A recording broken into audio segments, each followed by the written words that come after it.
কলকাতাতে Britannia registration office থাকছে। তারাতলার কারখানা বন্ধ ইস্যুতে মন্তব্য করেছেন রাজ্যের মুখ্য অর্থনৈতিক উপদেষ্টা অমিত মিত্র।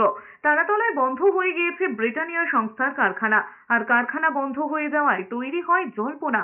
এই আবহে মঙ্গলবার সাংবাদিকদের মুখোমুখি হয়ে অমিত মিত্র বলেছেন, ব্রিটানিয়া কোম্পানির এক্সিকিউটিভ ভাইস প্রেসিডেন্ট বিদেশ থেকে ফোন করেছিলেন। তিনি জানিয়েছেন, ব্রিটানিয়া কোম্পানি রাজ্যের প্রতি দায়বদ্ধ।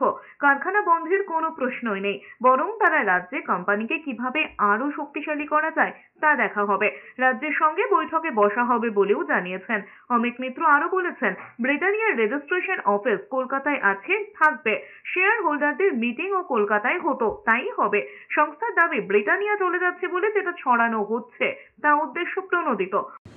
When I return back home with a team, I will come এবং আমি সরকারের সঙ্গে বসে আলোচনা করব কিভাবে আরো এটাকে ব্রিটানিয়াকে এগিয়ে নেওয়া যায়।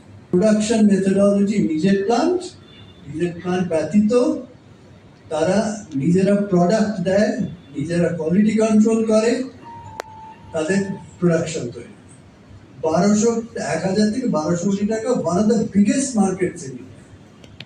সে কাজ চলবে অব্যাহত। অন্যদিকে মঙ্গলবার ব্রিটানিয়া কোম্পানির মধ্যে বৈঠক করেছে ম্যানেজমেন্ট ইউনিয়ন এবং অস্থায়ী কর্মীরা। সেই কংগ্রেসের তরফ থেকে আশুতোষ চট্টোপাধ্যায় সহ 3 জনের প্রতিনিধি দল ম্যানেজমেন্টের সঙ্গে কথা বলতে আসলেও তাদেরকে ঢুকতে দেওয়া হয়নি। ব্রিটানিয়া কারখানাটা দয়া করে তুলে নেবেন না। এখানে বহু মানুষের রুটি রুজির ব্যাপার আছে, আর এখানে ফার্দার ইয়াং জেনারেশন তাদেরও এমপ্লয়মেন্ট দরকার। এখানে কোথায় যাবে তারা বলুন তো?